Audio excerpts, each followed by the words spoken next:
Hi, I'm Colin Kasunik, founder and principal of Solve Resource and Energy Associates. With our Cleantech Finance Blueprint, you will learn how to raise tens of millions of dollars for your clean tech projects, products, and programs without relying on venture capital. I've helped teams build facilities and secure hundreds of millions of dollars across solar, wind, building electrification, HVAC, EV charging, storage, waste to value, and many other types of climate infrastructure.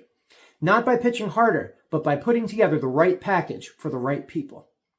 This blueprint takes you every step of the way, from selecting the right financing plan to securing your capital provider partner to putting it all into practice, locking in growth and long-term cash flow for your company. If it feels like financing is holding your business back, book a free strategy call below, and let's talk.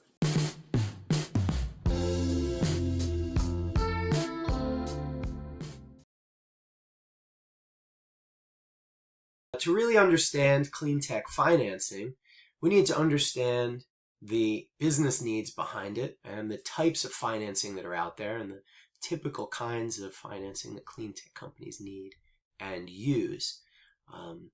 So we'll go through some of that today. And again, project finance is a big part of it, but it's not the only part. So throughout this course as a whole, we'll talk about all different parts of the financing capital stack. So a typical clean tech company is asset heavy.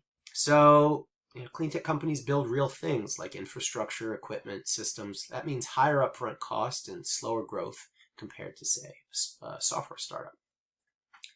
These clean tech projects often take years to go from idea to completion, requiring patient capital and careful planning.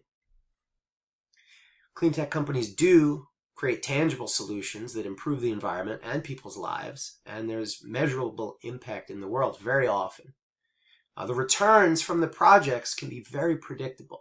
Once operational, these projects can generate stable long-term cash flow, making them attractive to investors who just want reliable returns. And they do scale more gradually, though, and have lower profit margins than high-growth tech startups. But they can still be highly profitable over the long run, particularly because they offer this great repeatable business with cash potential. So that means that maybe funding sources need to be a little bit different than what has funded software startups to date. This is the money that most people think of when they say, I want to raise money for my business, right? This could be some debt if you're an operating business and you have cash flow. But whatever it is this is the flexible capital that the company needs to do whatever it does day to day. Now, you can make a distinction with working capital also, which is truly day to day. This might cover timing gaps, smooth operations. This might be paying down at the store for something that you want on the company credit card. It might mean covering bills from one period to another.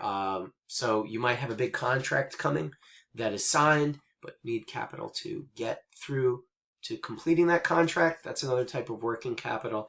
And so this blends in from corporate capital into more credit lines, accounts receivable factoring, credit cards, but it is sort of a blended area between the two. Next is project development capital. This is another use, right, of building projects. Now, a lot of companies in clean tech are project developers. They get in, they find land or real estate owners or other people with the ability or need to utilize this clean technology they have, right? Charging, solar, wind, any sorts of things, battery storage, geothermal, HVAC, any sorts of things in the clean tech world. But they have to develop this. So going from idea to design to building to operating, that costs money and that takes time, right? That's the early project work. So to do this, you could have development equity, bridge loans, recoverable grants. In practice, a lot of this development capital does come down to corporate capital being used and plowed into this. In a lot of cases in the energy, clean tech, climate tech world, someone needs to hold that asset, own it, and someone needs to pay for it long term. And so we're going to get into, during the rest of all of this, a lot of detail around project finance, the asset ownership side. To me, that's one of the big things that drives difference and drives adoption with clean technologies and climate technologies, right? The purpose here really is to build and own the projects. And so as a developer, you may develop it and get it to the point that someone else might want to own it. And that's project equity. Maybe they want to own it in partnership with you. That's still project equity, but you're both equity partners. Maybe it's project debt, where you as a developer own it and you're taking debt from some other organization out. That's probably the most common. So in general, you can build the company, operate the company, develop projects, or own and operate those projects, and you have different capital needs for each. If you're building the company, you probably are looking for equity or grants from angels, venture capitalists, and hopefully there's a lot of good government grants available. If you're operating the company, you're using that money that you raised in the equity, plus also pulling in working capital to smooth other issues that you may have with your cash flow over time. Talk to banks, talk to fintech organizations. If you're developing projects, you're probably also tapping on some of that original equity capital, but also hopefully you're able to take advantage of development capital, which might be bridge loans, which might be dev cap facilities, right? So for things like solar, you can actually take that out. It's costly capital, but it's money that you can use specifically for developing. There are things called the DSAFE, which is a development safe agreement, which is a sort of hybrid equity and development. New type of capital that's actually really interesting. These are specialties though, right? And so development capital often is initially driven from the corporate equity first. And then there's project finance for owning and operating that. And that comes from banks, infrastructure funds, specialty funds, green banks. There's a lot of organizations now that offer project finance capital. Even foundations are offering project finance capital. You know, structurally though, what is it, right? What is project finance? And, you know, I refer to it as asset finance. We'll refer to it in a lot of different ways. It's really financing that is tied to specific assets, specific projects, specific things. I mean, as we go through it, you'll see some more clarity and some more description around how all that works. But centrally, project finance provides long-term financing solutions for major infrastructure energy development initiatives that require significant upfront capital. So another landmark is that these projects are organized around a special purpose vehicle or a special purpose entity. This is generally an LLC in the USA. It's a legally separate entity that's ring-fenced from the sponsor, right, which is the developer or the person who's really bringing the project, from their balance sheet, right, from their obligations and their capital, and their other operations. So it's separate. It's a special purpose entity. It's a separate vehicle that owns some assets, that does its own thing. And generally, it's there to own the assets, not to do things, right? The original parent company will be the one who's still doing the things, the staff at the parent company. And another key is that the lenders and investors are repaid from the future cash flows from the project itself. So their risk is tied to the project, not to the company or the developer as much, right? Maybe a little still. But that's more around execution and other things like this. They're really tying it to the assets of the project, the performance of the project, the customers of the project, not the creditworthiness of the project sponsor, not the person bringing the project or developing it. It's about the customers. It's about the assets. It's about the value of the assets and the value of what the assets generate, be they kilowatt hours or concrete or biogas or whatever. Project finance is long-term financing that enables the development of large capital-intensive projects by structuring around this SPV and relying on its future cash flows for repayment rather than the balance sheet. So now it's a shorthand in the Cleantech community for capital that pays to own assets so they can be more easily adopted and used, and their long life can make more money for those involved, right? And that money may be required to make this make economic sense. There's a lot of examples in the Cleantech world of project finance, right? You can see solar farms, right? There could be a wind turbine in that upper left-hand picture there. We could be financing HVAC upgrades. These are some mini splits over on the right. Definitely project financing has launched in that, and I've been involved in some of that. Early project financing has been toll roads, right? So a lot of public authorities were built based on project finance principles, saying, hey, we're going to build a road, we're going to build a bridge. How are we going to fund that road or bridge? All of that construction, that's millions, billions of dollars. Well, we're going to use project finance principles. We know how many people will drive on this road. We can estimate. We know how many people will ride over this bridge.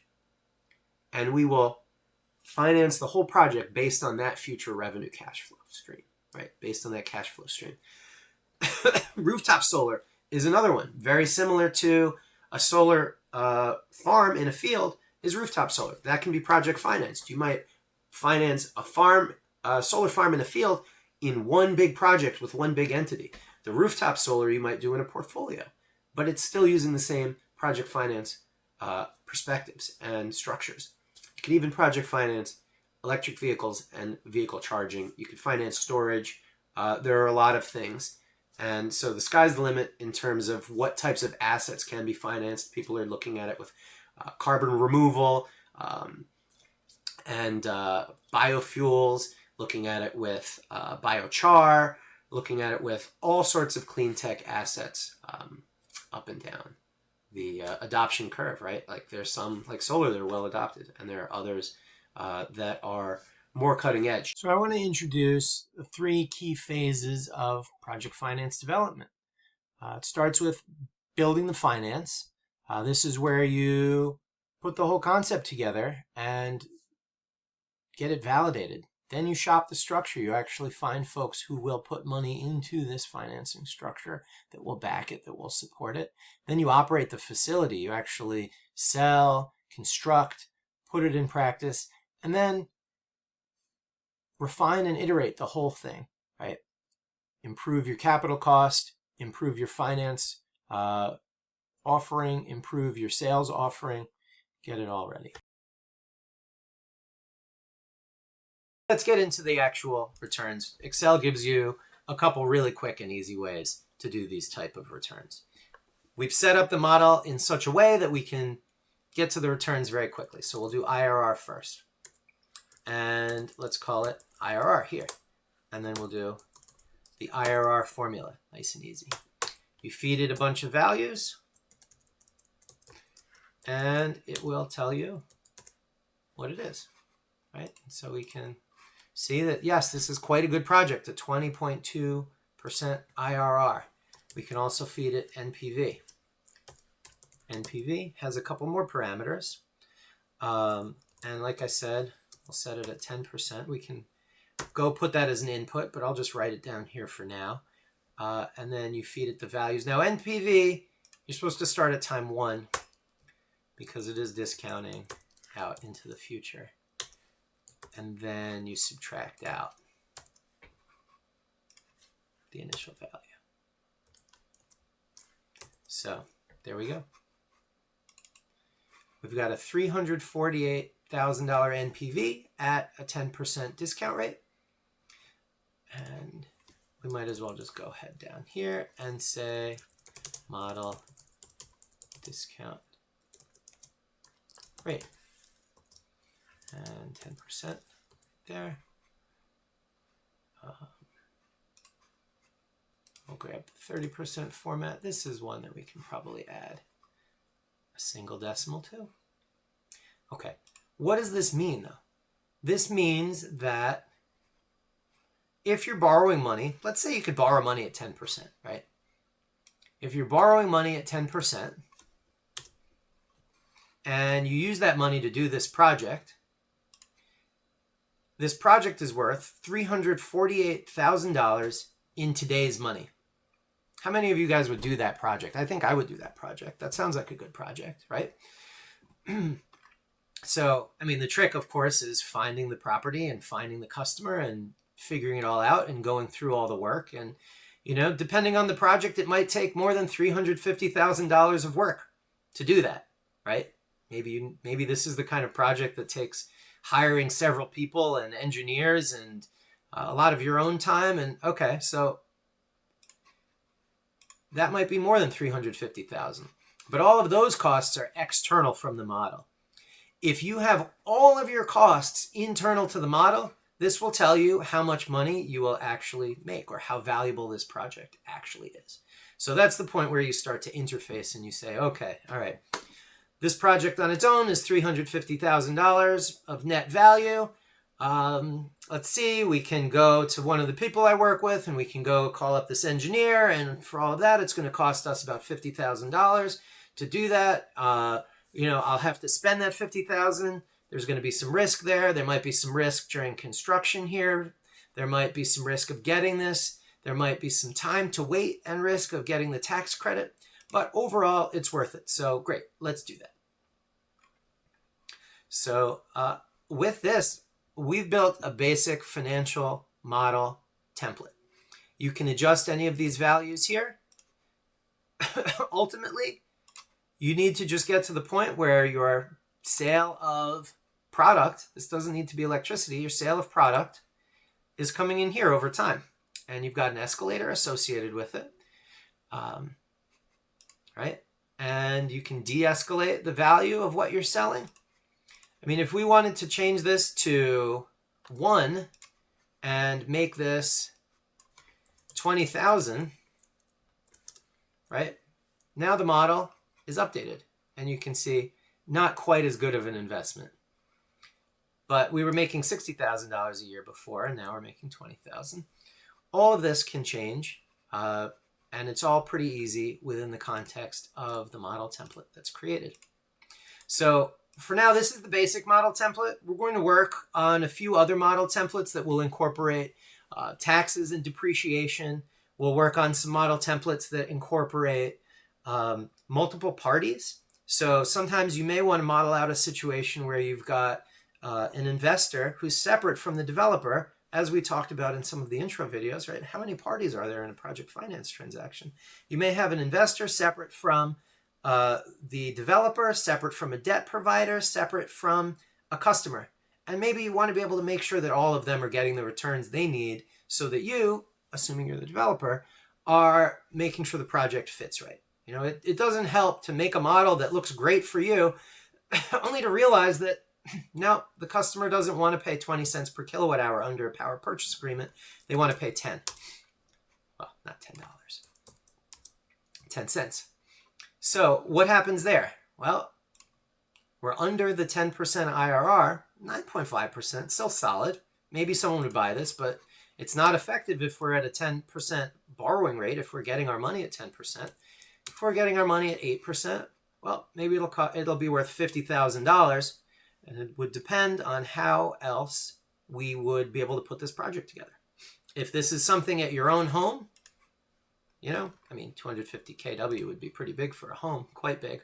But if this is something that you're doing on your own property, great, that could be worth it. Otherwise, maybe not. But it's all part of the analysis. It's all part of the calculation. So hopefully going through these models here, building them, has been helpful for you. There are many types of capital. There's many types, many sources from different folks. We differentiate that. But we've got grants and rebates, which is non-refundable capital. That's great to use whenever you can. Customer prepayments, also very, very good. A lot of folks will confuse investment with revenue, not on purpose, but it's easy when you start raising money to start to say, oh yeah, I've got to raise money. The same way you might need to go raise and the same way you might need to call customers, not raise. Call customers and find sales. Customer prepayments are a great source of capital in. If you can get the customer to make a down payment, that can cover some down payments that you may need to make. Sponsor equity is really a term for the capital that you as a developer or sponsor of a project would be putting in. Third-party equity and tax equity. This is when you have another partner out there that will put money into your project, not as a loan, but to actually own a piece of it or all of it. Frankly, sometimes, many times, it's a good opportunity to just build the project, develop it, and sell it. Let's see. Senior debt is really just that. It's debt that goes on the project. This is typically a large portion of the capital that goes into a project finance project or facility. It's senior debt. Mezzanine debt, if you're lucky enough to get it, that's debt that comes after the senior debt, but it's not equity. Sometimes we'll talk about secondary equity also as mezzanine debt. Sometimes you'll talk about this as first loss capital, right? The developer, the owner of the asset may be the first loss capital. So then you talk about second loss capital. That happens on deals that are more structured. You don't always see something like mezzanine debt or even third-party equity on every project, right? Sometimes you would own it as a developer. There's debt, and that's it. That's a very simple structure that you see often. Sometimes there's tax equity thrown in there for something like solar or geothermal or storage. There's development and construction capital, which is a very time-bounded, time-limited source of capital, but oftentimes it will come from the same folks that will issue you the senior debt, or the senior debt will be structured in such a way that you can get the development or construction capital from other sources while you're getting ready to go to the point where senior debt will come in. And then there's loan guarantees and credit enhancements. These are really great. They can be an extra thing to negotiate and throw in the mix. Again, this is what you'd see on a more structured deal with more parts, maybe a bigger deal, right? Maybe something that specifically has risks that would require this. But a loan guarantee would be another third party that comes in and says, hey, if this loan has problems, we'll step in and cover some or all of it. Credit enhancement is similar. They might say, hey, we'll cover the first 5% of losses. Here's a structure. Now, a loan guarantee might be as simple as a parent guarantee or a personal guarantee, or it could be from a third party, right? And so the most common loan guarantees are actually internal. It's from a personal guarantee from the person who's running the company that is borrowing, or a parent guarantee from a parent company on behalf of a special purpose asset ownership entity. Equity can come in the form of direct investment. This can be either internal direct investment or an external direct investor, a third party. And I'll make a distinction on this slide here. They may be purchasing the whole thing. They may be directly investing, taking the project off of your hands. Maybe then you'll still have a management agreement of some sort, an O&M agreement of some sort, or some involvement, or not necessarily, right? But there's direct investment. So, hey, you're putting money in. Think about direct investment of a company, of an investor investing in your parent company, right? That's VC, that's direct investment. Now they own a piece of it. I guess you could really think of that also as partnership, but to make a distinction between direct investment and partnership in a project context, direct investment is often where they will own it themselves or you will own it yourself, right? And then partnership is where you're bringing in someone who will maybe split up certain risks, rights, or responsibilities in the partnership. A tax equity investor will come into a tax equity partnership, and they get a certain distribution of the cash flows, a certain distribution of the tax benefits and treatment, right? So there are some distinctions that I think are a little bit more defined in a project finance or asset finance structure than there might be in a normal corporate investment structure where, sure, you've gotten 10 VCs in or something like that, and everyone is co-invested.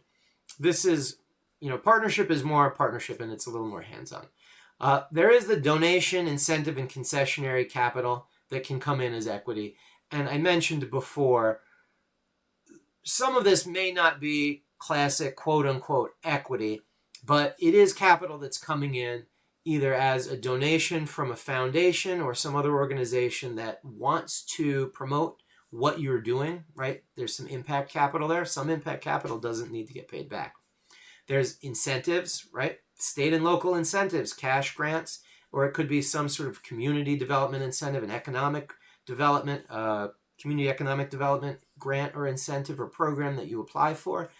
Could be R&D and grants as well, but usually for those, you're at a very different stage than doing project finance, but potentially you've gotten one that's so large that you're rolling funds through, and the R&D was on some element that's not core to the project financeability of it, so you still have a proven technology. Sure, that's possible. And then there's other concessionary equity funding where it might be, NYSERDA, for example, gives forgivable grants, right? If you do what you say you're going to do, then you do owe some money back, but if the thing goes out of business or if there's certain milestones that are not hit, then you don't owe that money back, and the equity does not convert, or it does not vest.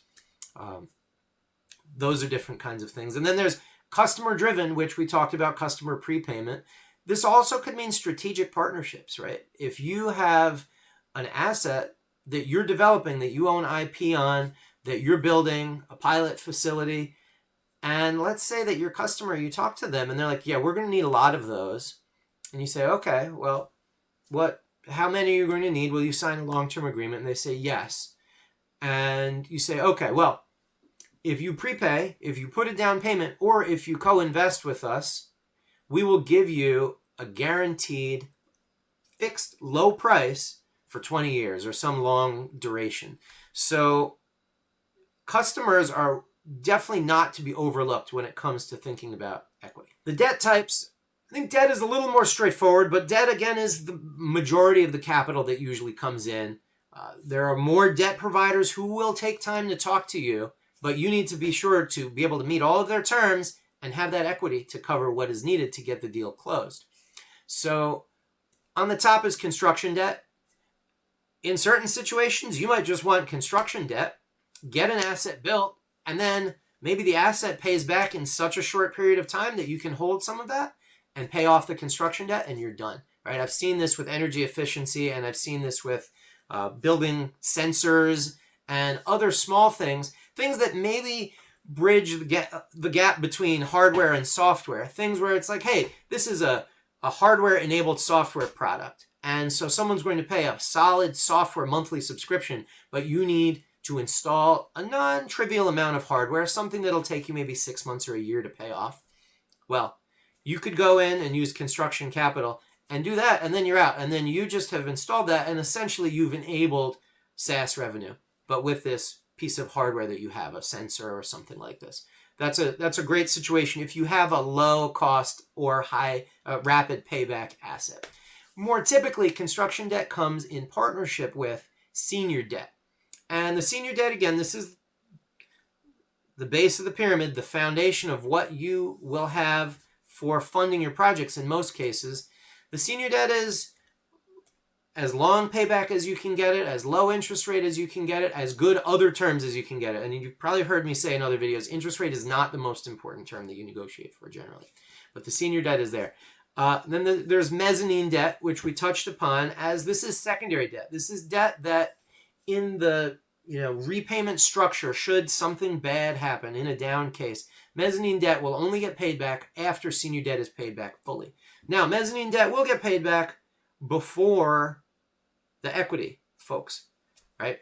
Unless there's some sort of preferred equity, but preferred equity is often stepping on the toes of mezzanine debt, or they will sit together. And so there's a lot of custom discussion or negotiation that would need to happen if you've got preferred equity or mezzanine debt. Venture debt is a classic mezzanine debt that you'll see, right? That is one that you may come across. Or if you're doing very large structured facilities, you might have a senior provider and a mezzanine debt provider. And then we talked about the loan guarantees and credit enhancements. These are here with debt, largely because they enable debt. Now, you could get a great loan guarantee, but if you've already negotiated your loan and have it structured, it's not going to do much for you. So you want to have your loan guarantees and your credit enhancements coming into play when you're searching for debt, or at least when you're renegotiating debt or restructuring or something like that. But those are important and they're interesting. I would say if you're starting in the beginning and your asset doesn't require it, don't worry about the loan guarantees or the credit enhancements. But they are there. And in some cases, if you're pushing the envelope on a certain part of what makes a project easy to project finance, these might be helpful. But they will add complexity and they will add trouble and, frankly, cost of your time and sometimes even structuring costs.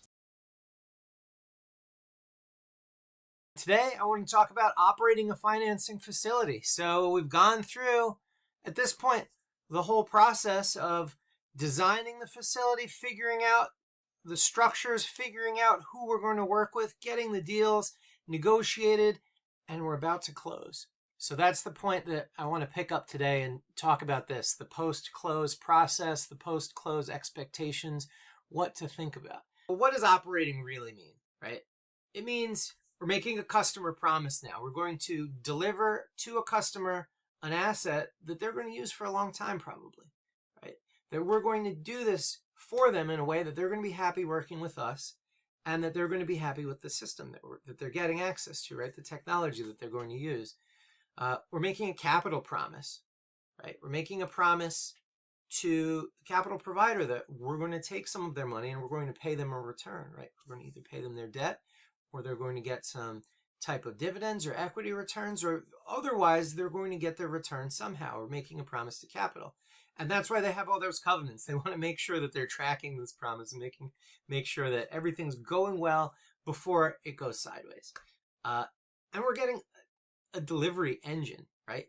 That's really what we're building here. It's an engine for originating, building, and operating long-term cash flow assets, right? When it goes right, what does it look like? Well, we've got robust compliance processes. Those are part of operations.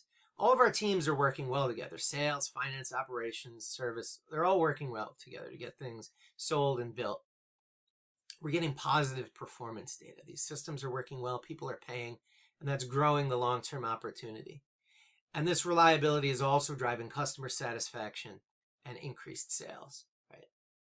Now, when it goes wrong, though, you might be stuck in manual reporting, team mismatches that are causing confusion, maybe services arguing with construction, maybe sales and construction are not seeing eye to eye, and there's cost overruns or overpromising, right? There's a lot of mismatches that can cause confusion, and confusion is death, right? You want the team to be working together, humming, educated, and understanding the opportunity, which is one reason why it's good to not have them pulled on too many different projects, right? It's valuable to have them focused on the financing itself.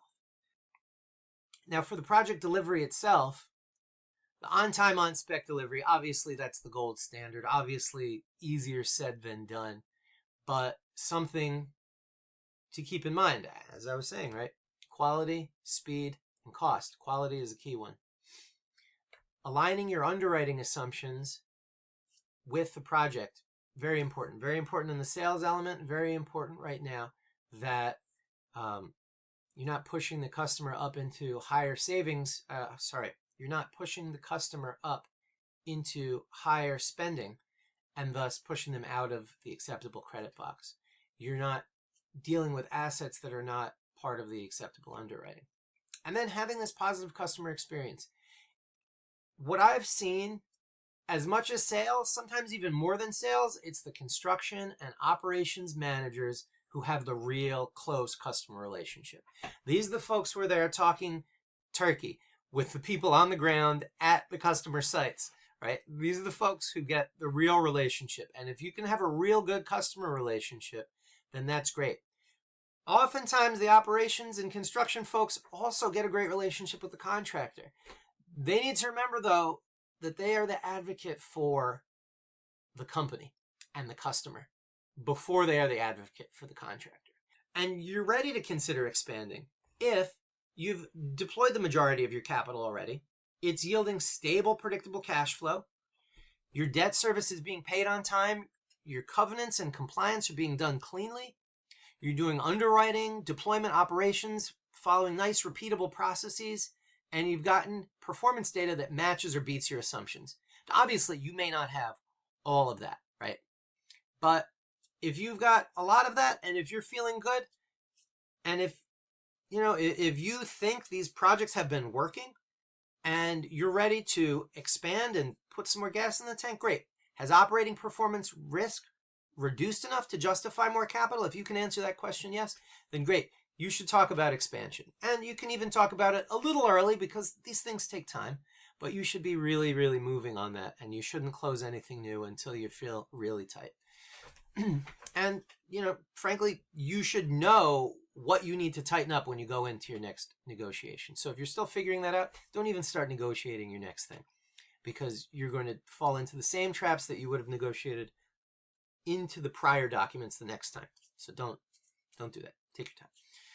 Now, if your capital is sitting idle or poorly allocated, if you have issues that are unresolved, operating, building, servicing, if you're still looking a lot at projections rather than actual data, if your asset performance is hit or miss, right? You've got a lot of great ones, but you've got some that are not working, and maybe you don't even know why they're not working. And another big one, if your expansion is driven by external factors or arbitrary factors like investor pressure or growth targets, that alone is not a reason to expand, because again, you're going to magnify your errors, you're going to magnify your problems. And when you do expand, though, you can get larger facilities, you can get lower cost of capital, you get better terms, more flexible terms, right? Because cost of capital, as I've said many times, is not always the most important term. You want the facility to be the best holistically.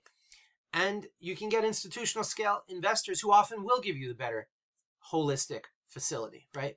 Now, they will have tighter compliance, they will have tighter covenants, they will assume a more professional partner, but that's what you're getting ready for, right? That's what expansion is about. So, look, this was operations in a nutshell after closing. Lots more to talk about, lots more to do. Let us know what other videos you want to see. Let us know what other things you want to talk about. And I look forward to talking, and I look forward to really seeing some success with you here. So take care. Until next time.